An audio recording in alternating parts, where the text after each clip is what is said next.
Hi everyone. I didn't see you come in there. Welcome to Stitch With Me with Elpoo.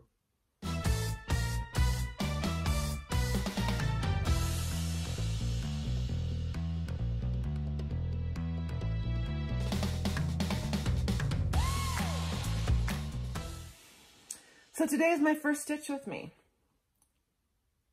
I enjoy Stitch With Me's just because it's like a little conversation you can have with someone. It's a one-sided conversation, but still you're listening to someone chat about cross stitch. So what's to lose, right?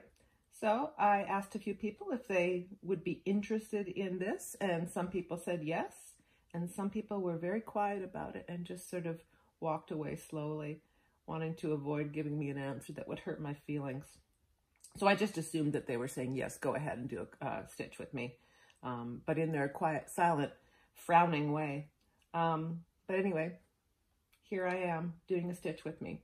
Today I am working on Jane Marshall, 1857. Let me show you. I should have got this all out, shouldn't I?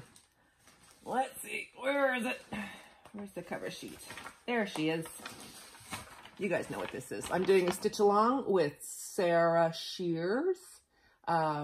Stitching Sarah, or Sarah Stitches. Oh, Sarah, why don't I know this by heart? Yeah, it's called Baby's Got Outback. That's the hashtag. So join on in. This is how far I am. Nope, nope, nope, nope, nope, nope. I'm doing this on a linen with some threads. I did my own conversion because the called fors didn't really look good on this linen that I chose. It's a 36 count, and I'm trying to use more of my 36 count up because I purchased a fair bit of it, and it's time I used it, right? Oh, and I've already made a mistake. So let's just start this out by frogging, shall we?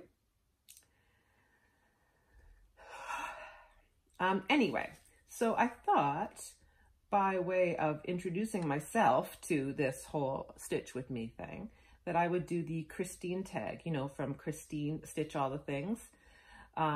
She has a tag, a series of questions that you can ask yourself and answer, just by way of making conversation, because it's always a little bit awkward to make conversation with yourself, right? So having a list of questions prepped is very helpful. So thank you, Christine, for that. And so I'm going to answer some of the questions that she posed while I frog. Yes, I put my needle in my teeth, putting my life in my own hands. Isn't my life in my own hands every single day? But you know what I'm saying. All right. Anyway. Oh, I hate frogging. I've been doing a lot of frogging lately. I think I just get too confident that something is the way that it is. Oh, and I did this way, so I have to really frog it. Or do I? No, I'm not going to. I'm going to stop this because I actually have to rethread a needle and draw it through the back, and that'll be boring, and I won't be able to talk while I'm doing that. So, well, please. Okay, I'm back. Crisis averted. All right, let's start this tag from Christine, Stitch All the Things.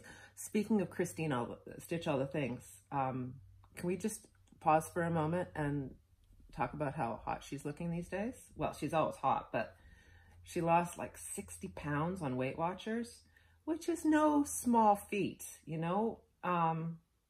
Losing any amount of weight is tough from someone who's gone up and down the same 10 pounds her entire life, and more than that. I know her struggle, but she's really done a great job, and she looks fantastic. So 3 cheers for Christine for her meeting her goal weight at Weight Watchers, and for just being generally fantastic. I like her Wellness Wednesdays. I think that's a good idea for us to all take a little bit of time and take care of ourselves, because we do tend to spend a lot of time sitting. At least I do. Anyway, okay, let's get on to the tag, shall we? Her first question of the Christine tag: have you ever called into a radio station, and why? Okay, well, this is embarrassing, because yes, I have. When I was probably 12 or younger, I'm not sure. It was Christmas Day. Christmas morning. And I always used to get up at 3 in the morning on Christmas Day because I'm a morning person and no one else in my family is.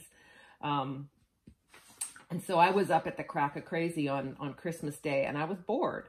I'd already gone through my stocking, and I'd already gone through my brother's stocking, and already did my treasure hunt. We had a treasure hunt.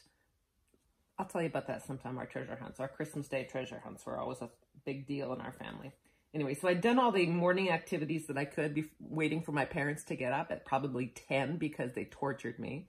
And so I was listening to the radio, and the DJ asked if anyone had ever received any strange gifts.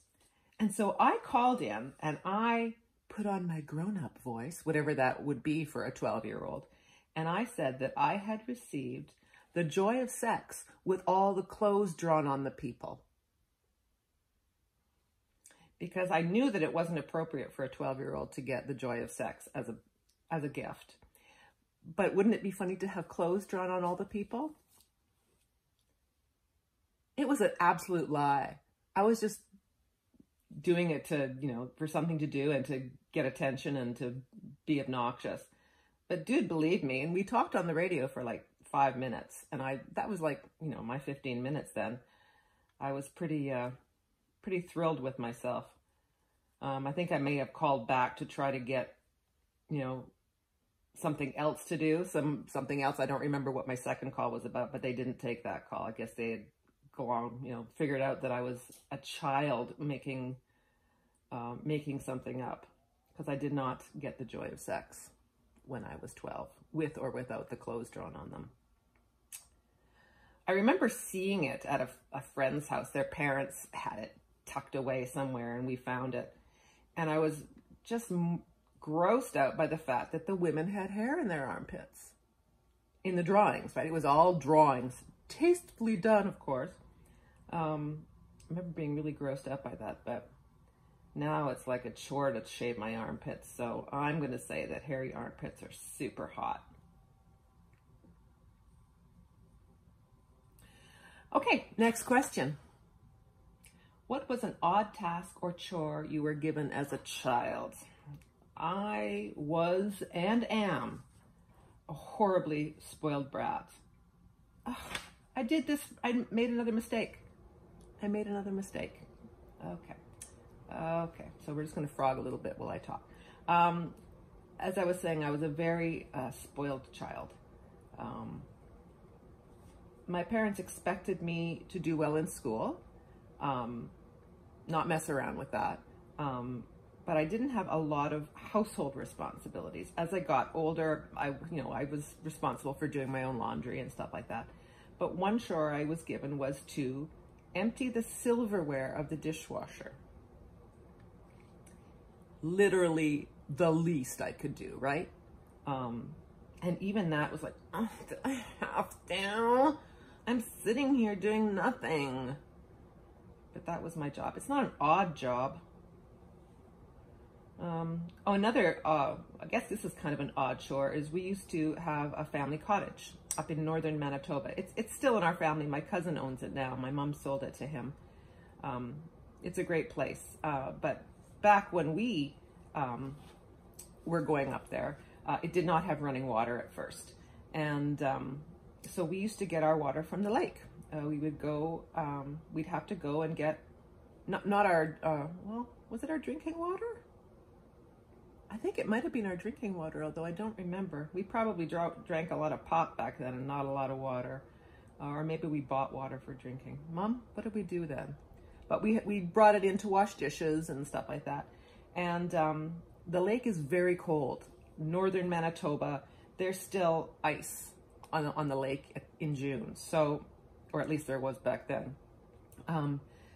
So it was pretty darn cold even in August. And so our jobs as the children was to wade out past the rocks where the water was a little bit clear and take these galvanized tin pails and lug water into the cottage.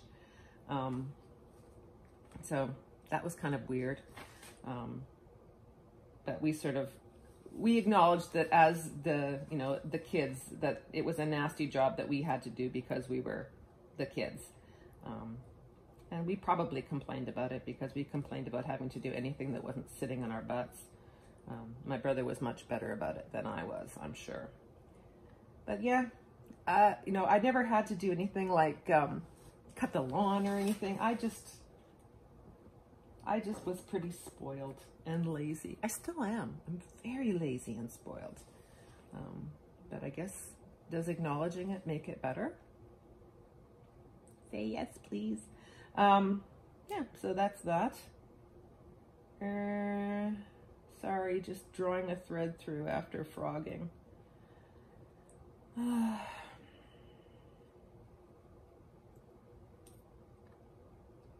Dead air, everybody's listening to dead air.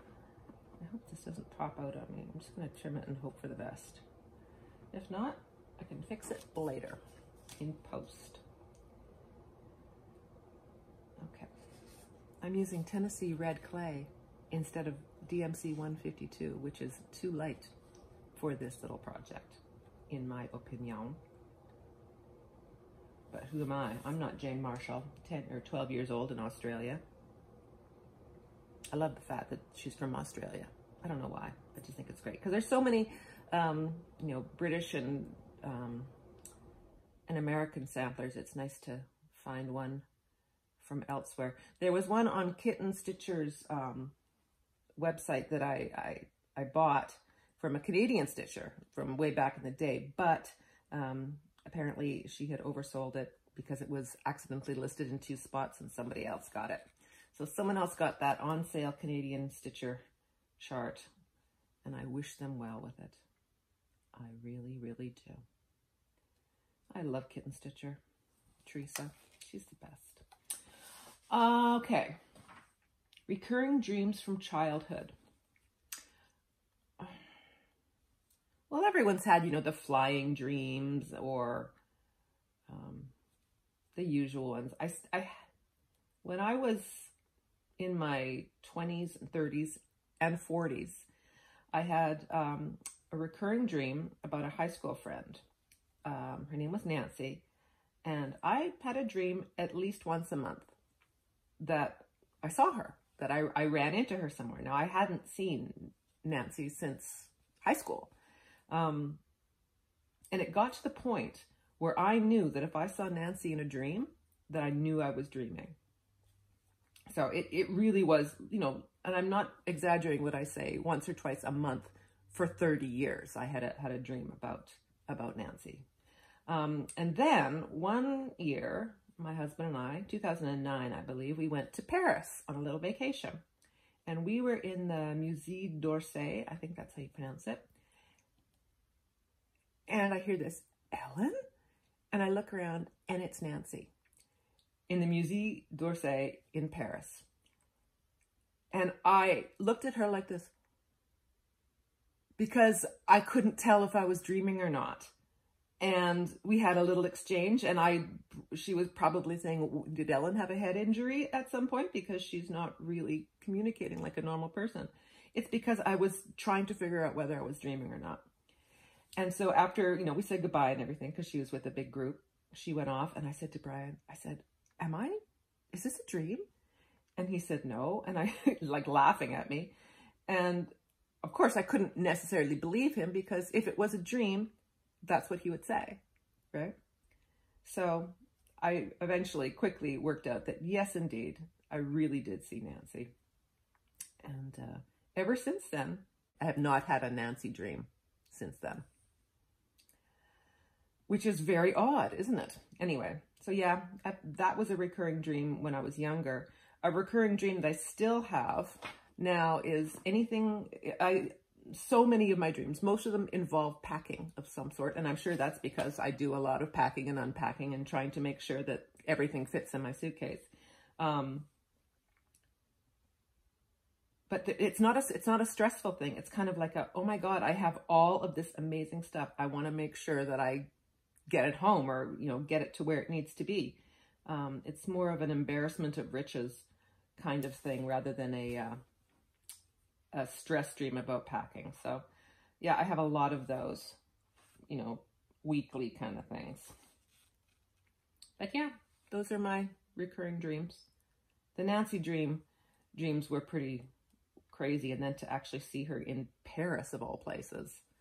What are the chances that I would see a person that I've had recurring dreams about in Paris, like that we would be in Paris at the same time? Anyway, very strange, but funny. Next question. Can you curl your tongue? Yes. See, there you go. As Michelle Bendy says, it is a genetic thing. And I guess that kind of makes me superhuman.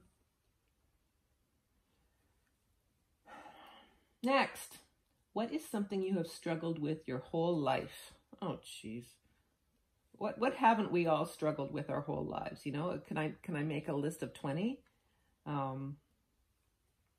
If I had to pick one, well, I've struggled with a lot of things. I mean, I think I mentioned in my first Flosstube that I've always been an anxious person, and I, even have like a diagnosed anxiety disorder that has been kept in check for years, thanks to therapy and medication. So, saying that I've struggled with anxiety is sort of like, yeah, whatever.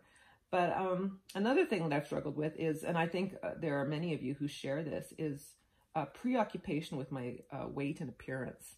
I'm much better now than I was in my 20s and 30s and even 40s.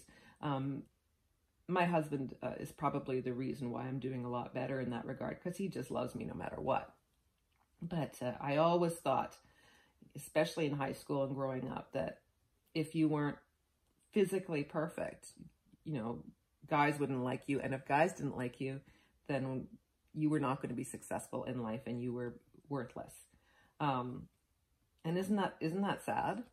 And I know that there are a lot of girls and women out there who feel like that too. And it's so insane. It's so insane, but it's such a culturally ingrained thing.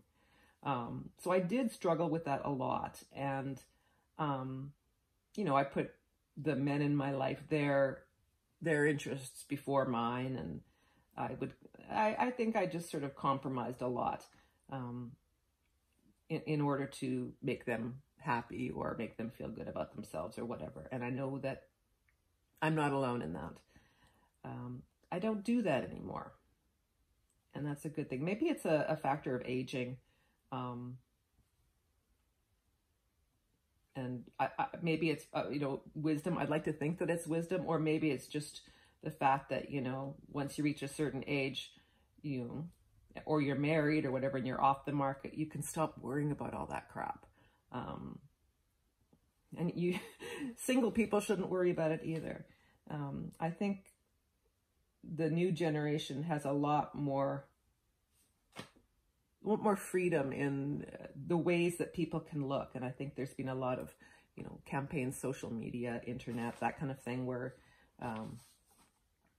having more flexibility on what beauty is has gotten a little bit better. It's still not perfect. It's still not great. There's still a lot of stigma around physical appearance, which is just bullshit, right? There, I said it. Bullshit. But yeah, that's something I struggled with my whole life until I met my husband, and he just, he took it all in stride, cellulite and all. Celebrate cellulite with Ellen. Maybe that could be another YouTube thing I could do. Celebrating cellulite with Ellen. Da, da, da, da. Just think of the song I could write for it, the intro song. That would be fun. Or would it? Next. Can you parallel park, drive, or drive a stick shift? I can drive, or I can parallel park poorly. I try to do that as little as possible. I usually embarrass myself. People usually stop, point, and laugh. But in keeping with my ability to not give a crap what people think about me, that is included in that. And if I have to make several attempts to parallel park, then so be it. I cannot drive a stick shift. I never learned. No one in my brother might know, and my dad may have known. My mom probably learned on a stick shift. She learned how to drive on a tractor because she's a farm girl. She was like a farm girl slash town girl because she had a farm. She lived on in the town growing up, but her dad, my grandpa, also had a farm, which was a beautiful oasis in my memory, and in reality it was. How did I get to be a half stitch off? Frogging. Yes, so my mom was a farm girl slash town girl, and she learned how to drive on a tractor. But I don't think she could do it now. Maybe by muscle memory. What do you think, Mom? Can you think you could drive a stick shift? If a gun was pointed to your head? And if anyone points a gun to your head, you tell me and I will take them down. No one threatens my mom and lives to tell the tale. Except me. I can threaten my mom because that's my job. Next question. How well do you react when the internet is slow or your computer acts up? Pretty okay. I have a lot of fun on my phone and my computer. I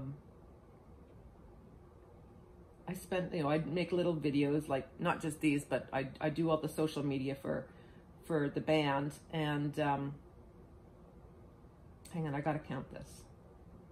Why is that off by 1 stitch? It's not. Then why would this be? Let me just see if that works. That's not going to work. I do the social media for the band, so I spend a lot of time putting up videos, doing promos, that kind of thing. Whatever is involved that I have to do. Blah. So when it goes down or I'm having trouble, I find it frustrating. And how do I handle it? I just wait until it's back up. Sometimes, I know some of our TV stuff goes through the computer for Apple TV. So when the servers go down, then our TV time has to stop. I'm stitching, so I don't care, but my husband gets a little frustrated. I react okay. I mean, we stitch, right? So we've always got something to do. It's not like, we spend, oh, what have I done? Stitch with me is hard because I make mistakes all the time, and you have to sit there and suffer through my mistakes. Bless. What am I talking about? Oh, yeah, reacting to the internet going down. It's not great, but I don't throw a tantrum. I do spend too much time on my phone, on Instagram and Facebook, and not just for farting around, but for doing band stuff. But I think I'm okay. I don't lose my nut too often. Oh, that's where the mistake is. Back even further. Yay for frogging further. Only 1 stitch. Have you ever sent a meal back at a restaurant? A couple times. Once I was at a restaurant and I took a couple bites out of a chicken sandwich. This is before I was vegan. A chicken sandwich, and it was after the second swallow that I realized that the chicken was raw on the inside. So that was no fun to discover. I was cooler about it than my companion who was with me. But yeah, I sent it back and they gave me a free dessert. And I waited that night to find out if I would be sick, but I guess I didn't eat enough of it, or it wasn't, or I didn't actually consume the raw part, or it was fine. So I didn't get sick from it. Another time, I was in New York and I was with a friend, my friend Cynthia, and we went to, we went out for lunch, and I was craving soup. When you crave something so much, and then when it's on the menu, exactly what you want is on the menu, and you're so happy and you're so excited. So I ordered this soup, and I ate about half of it, and then I took a mouthful, and there was like this chewy thing in it. I took out, and there was a big wad of purple gum in my soup. I sent that back. Now, the smart person would have said, and of course, the waiter was mortified. And so the waiter said, well, what else can I get you? I said, I just want more of that soup, but without the gum. No, Ellen, no, don't order the same thing that had someone's spitty gum in it. But I did. Anyway, my meal was free. But I guess I figured having a bit of the soup that didn't have the actual gum in it would be fine. I still remember that. I wasn't as grossed out, again, I wasn't as grossed out by it as my dining companion. She was quite distressed by it. I suppose it's pretty gross, having someone's purple Hubba Bubba gum in your soup and chewing on someone else's chewed gum that you don't even know. It's not even like a close personal friend or family member. Because we all share gum with our friends and family.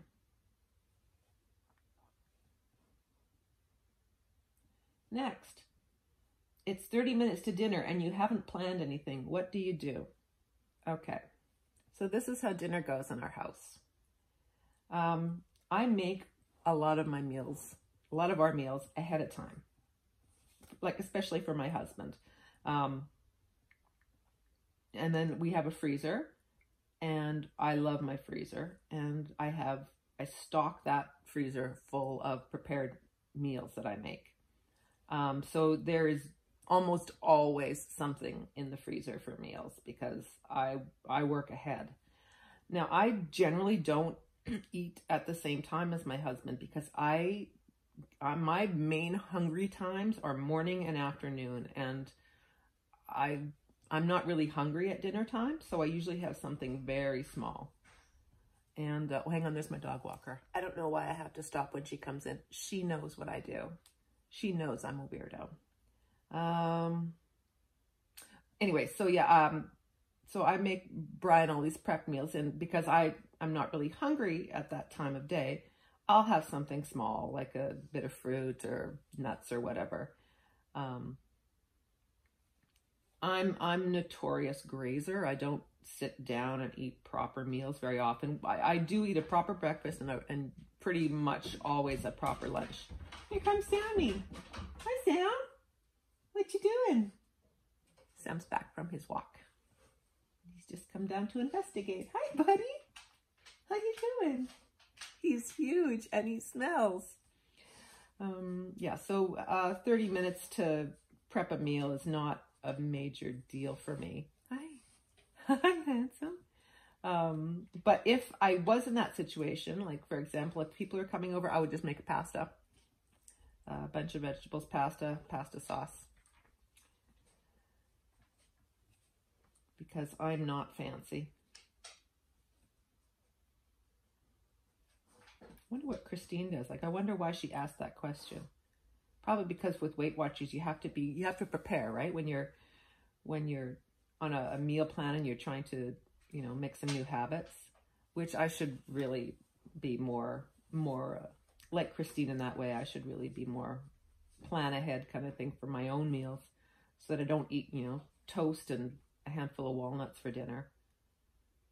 I have to have something before bed. And I know that, they say that you should, don't knock the table. Don't knock the table. I love you, but don't knock the table. Yes, everything is weird. Mommy's talking to no one. Her invisible friends. Can you hear him sniffing? What was I saying? Oh, I can't remember what I was saying. Let me see if I can remember. Oh, you're going to play now? Are you going to play now? I can't remember what I was saying. It was probably really super interesting. If I remember, I'll come back to it. Next question.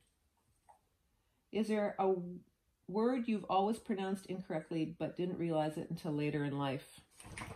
I'm always making mistakes. There are a lot of words that I read in books that I don't really know what they mean, but I just sort of hope that the context will will explain it to me.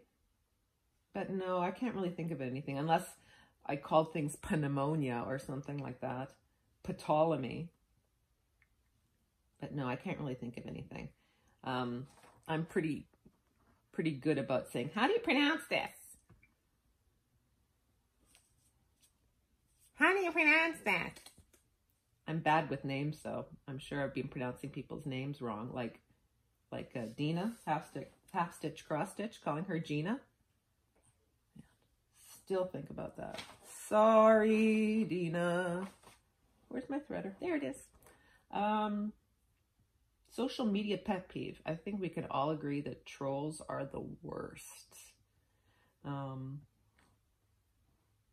Yeah, I have to teach myself not to read the comments in some forums, because there are going to be people who are very different than me, because we're all unique individuals with our own unique opinions.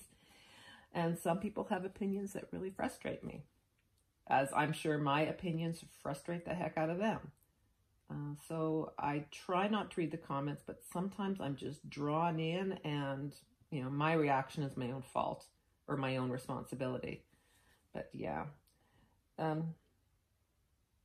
Yeah, I don't like trolls. I don't like people who are mean. They're mean for no reason. It isn't helpful. It isn't constructive. They're just nasty. And that says more about them, obviously. Someone who is a troll on the internet, there's something happens to them that makes them need to be mean. Either they're, straight up sociopaths, or they're in pain and that's how they cope. They lash out because it makes them feel better for a minute. But it sure doesn't solve their pain. So I know that, a good, healthy, caring person would, feel sympathy for trolls, but I don't. I don't feel a lot of sympathy for them. I can acknowledge that they are probably in pain. A good person for handling trolls is Sarah Silverman, man. She really has patience with trolls, and can even, convince them to come to her side of thinking just by talking to them like they're a fellow human being and not a troll. I should maybe take a page out of her book. But yeah, trolls are tiresome. Social media pet peeve. This maybe is a little not very generous of me, but I don't like Instagram profiles that are nothing but selfies. Even like a significant amount of selfies. I don't know. I like the occasional selfie because I like to see the person who I'm following, and, see what they're up to in their content, and see the face that's connected to the content. But if it's nothing but selfies, it's not my jam. I like kittens and stitching and puppies. And I even like seeing your food. I like your sandwiches, people. I like your sandwiches. I'm old. Well, that's all of Christine's tags. And I think that's probably good enough for today. I think you have learned a lot about me, and I know that has improved your day by a lot. Oh, you're so lucky. I'm the worst. So I'm probably just going to spend a little bit of time after this stitching some more because I'm enjoying it. And got a few letters done after frogging. And then I'm going to have to make a great big vat of lentil bolognese. I use it as a spaghetti sauce, and I also use it as the red sauce in the lasagna I make. And I make that in quantity to put in my freezer. So I'm going to make the red sauce today, and Brian will have spaghetti for dinner. It's his favorite. Tomorrow is Brian's birthday, and he's going to be 51. He's 3 years younger than me. I like him young. He's so good looking, man. He is a good looking man. He takes care of himself. He runs, he lifts weights even when he doesn't want to. He's good. He's a good man. I'm okay with him, but mostly because he's good looking.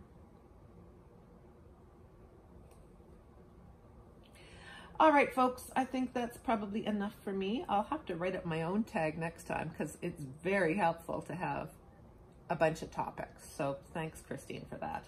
And I hope that you haven't been too bored with this stitch with me. I've enjoyed prattling on about me, my favorite topic, while we stitch. Oh, I did want to add one thing in here. While we're on the road, sometimes it gets boring, and I spend a lot of time on my phone. So I wanted to insert this little video. Now, I put this on my Instagram stories, but I really think it needs to be saved to a permanent storage medium, and I'm going to put it on here at the end of this video, and you can tell me what you think. All right, so until I see you next time, rock on. Or should I have a different sign off for my Stitch With Me's than I do for my YouTube? No, I think it should be the same, right? Okay, so rock on. See you next time.